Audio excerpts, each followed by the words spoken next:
जहां एक बड़ी खबर सामने आ रही है। अफगान तालिबान के रक्षा मंत्रालय ने एक बड़ा दावा किया है कि उन्होंने पाकिस्तान के कई ठिकानों पर एयर स्ट्राइक की है। इन एयर स्ट्राइक में सबसे चौंकाने वाला नाम है रावलपिंडी में मौजूद नूर खान एयरबेस बेसिस को टारगेट किया गया है। जिस तरीके से आप देख सकते हैं, मतलब ये जो है ड्रोन के अटैक्स हैं, ड्रोन के द्वारा अटैक्स किए गए हैं और बहुत प्रिसाइज अटैक्स किए गए हैं। ड्रोन एयर स्ट्राइक किए हैं इस्लामाबाद के पीटीए ऑफिस पर। जियो न्यूज जो पाकिस्तान के सैटेलाइट पाक सेट पर है, इसको किसी जानिब से पिछले 24 घंटों से हैक करने की और उसकी नशियात में रुकावट डालने की कोशिश की जा रही है। कि कल रात को अचानक जियो टीवी, एआरवाई टीवी, समा टीवी, ये चारों साइट्स हैक हो गई अचानक। और जो लोग टीवी देख रहे थे उनके सामने स्क्रीन पे एक मैसेज आया जिसमें लोगों को कहा गया था कि पाक फौज के खिलाफ खड़े हो जाएं। इस वक्त पाकिस्तान और अफगानिस्तान की जो लड़ाई चल रही है उसमें आसिम मुनीर जो इस वक्त बिल्कुल घबराया हुआ है, थर्राया हुआ है, और वो इस वक्त जो हरकतें कर रहा है वो वही हरकतें कर रहा है जो इससे पहले भी पुराने छापे के मुताबिक डिक्टेटर करते चले आए हैं। आपका तो नंबर 1 आर्मी का सिस्टम ही फेल हो गया। अच्छा जी, आपकी टीवी चैनलों को हैक किया गया। अच्छा जी, आप कहाँ पर छुपी हो। अच्छा जी, तालिबान, इंडिया, इजराइल और अमेरिका ये तो सिपेक को चलने नहीं देगा, रोड एंड बेल्ट इनिशिएटिव को चलने नहीं देगा, और वो जो चाइना और इंडिया के साथ मिलके मिडिल ईस्ट के जरिए यूरोप तक पहुंचने का रूट बन रहा था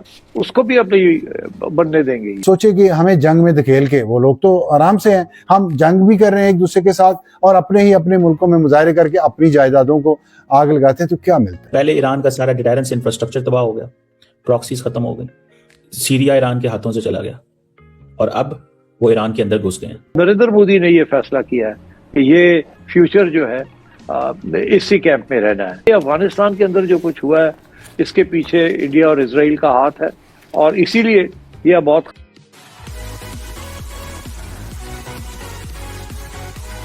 नमस्कार दोस्तों, इस समय पाकिस्तान और अफगानिस्तान के बीच ताबड़तोड़ लड़ाई चल रही है। यहाँ पर तालिबान पाकिस्तान के एक के बाद एक गवर्नमेंट ऑफिसों पर अटैक कर रहा है और उन्हें डिस्ट्रॉय भी कर रहे हैं। कल तालिबान ने अपने एयर स्ट्राइक से पाकिस्तान के टेलीकम्युनिकेशन ऑफिस को तबाह कर डाला और पाकिस्तान का सस्ता चीनी एयर डिफेंस सिस्टम सोता ही रह गया।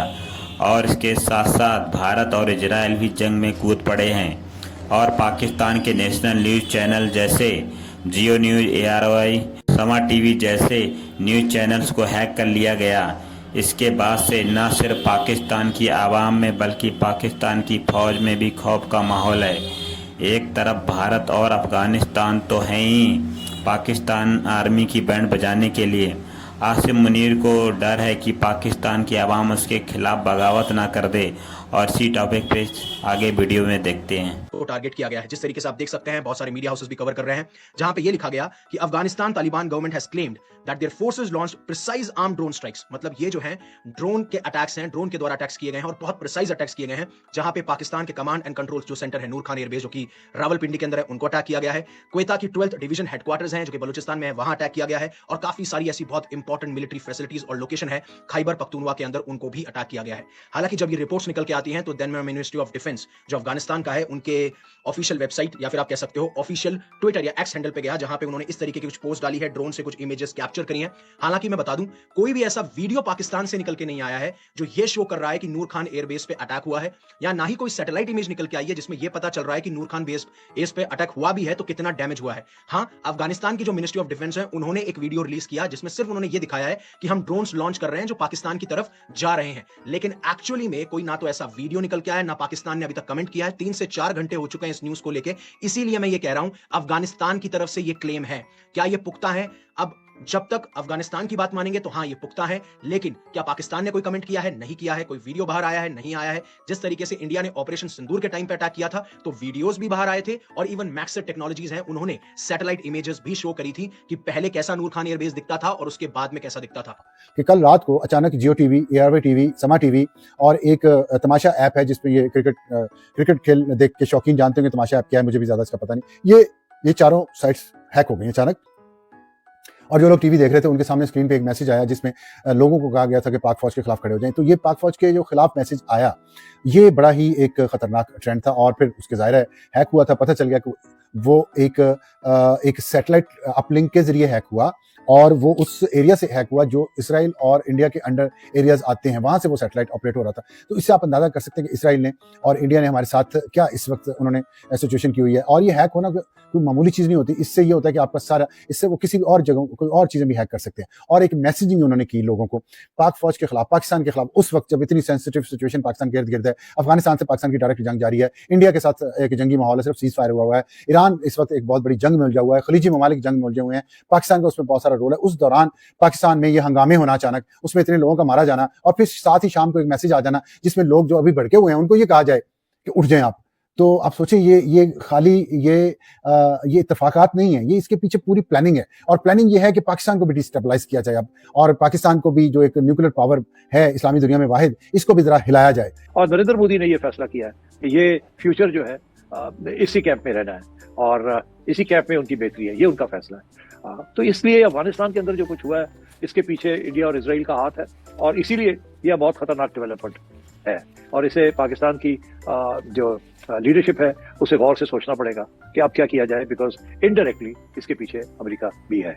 अच्छा सेठ साहब, आपने तो कैनवस को बहुत वसी कर दिया, लेंस भी बहुत बड़ा हो गया इस मामले का। अगर इसमें बैकिंग हासिल है उन्हें इजराइल और इंडिया की आशीर्वाद और वो कॉन्फिडेंस है, या उनकी शय पे अफगानिस्तान की जानिब से इकदाम किए जा रहे हैं। और मीनवाइल हमने officer of eastern command India के राजेश पुष्कर, उनकी स्टेटमेंट सुनी ऑपरेशन सिंदूर के हवाले से। उन्होंने पाकिस्तान को एक नई धमकी दी और भरपूर कॉन्फिडेंस के साथ दी। कहीं ऐसा तो नहीं है कि अफगान सरजमीन से हमलों की आड़ में दूसरी सरहद है उसको भी गर्म कर दिया जाए और यूं साजिश रचाई जा रही है? साजिश नहीं, स्ट्रेटजी है। इसीलिए पहली दफा रूस के फॉरेन मिनिस्टर ने एक बहुत अहम बयान दिया है कि वो किसी सूरत में भी, देखिए ना, इससे पहले हमें ये पता चल रहा था कि शायद रूस तालिबान रेजिम को रिकॉग्नाइज कर ले।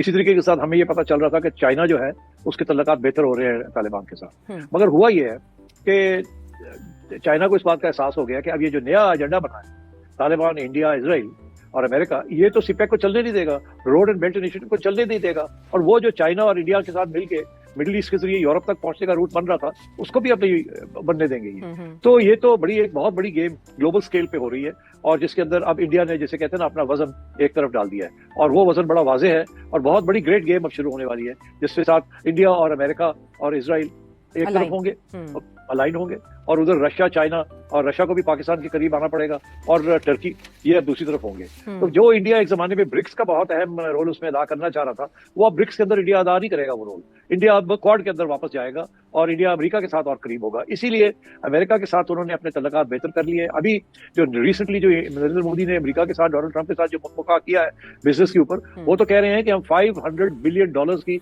इन्वेस्टमेंट लाने आ रहे हैं और तजारत करने आ रहे हैं अमेरिका के साथ by the time 2030, which means only 4 years to go। तो मतलब 200 बिलियन से लेके 500 बिलियन तक तो वो तजारत की बातें कर रहे हैं अमेरिका के साथ। तो और इसीलिए अमेरिका ने भी उनको अब जो पहले इतने बड़े टैरिफ्स लगाए थे वो गिरा गिरू के अब सबसे कम टैरिफ पे ले आया है और 18% पे। और उधर इंडिया जो है उसने बहुत सी टैरिफ्स अमेरिका के ऊपर 0% पे ले आया है और इसी तरीके के साथ रशिया से ऑयल खरीदना आहिस्ता आहिस्ता वो कम कर रहा है। तो ये तो बहुत बड़ी अलाइनमेंट एक होने जा रही है और सबसे बड़ी जो चेंज आ रहा है वो इंडिया की जो फॉरेन पॉलिसी के अंदर अब आएगा। इसीलिए इंडिया कुछ अरसे के लिए चुप था, फैसले कर रहा था कहाँ जाना है, कहाँ नहीं जाना, किधर रहना है, किधर नहीं रहना, और उन्हें इस बात का एहसास हो गया कि अब वो जो न्यूट्रल, वो जो रहना चाह रहे थे, नॉन अलाइंड, वो दरवाजे बंद हो गए हैं। अब अलाइन करना पड़ेगा और उन्होंने यही फैसला किया है कि वो अलाइनमेंट जो है अमेरिका और इसराइल के साथ होगी और इसीलिए उन्होंने तालिबान को साथ ले लिया। तो जब आप ये कह रही हैं कि दोनों फ्रंट्स की बात कर रही हैं, ये बिल्कुल ऑन द कार्ड्स है ये। और इसका जो एम है वो है कि पाकिस्तान को भी कमजोर करना और चाइना को रूट्स से महरूम करना, सिपेक को भी नहीं चलने देना और दूसरे रूट्स भी जो बना रहे हैं उनको नहीं चलने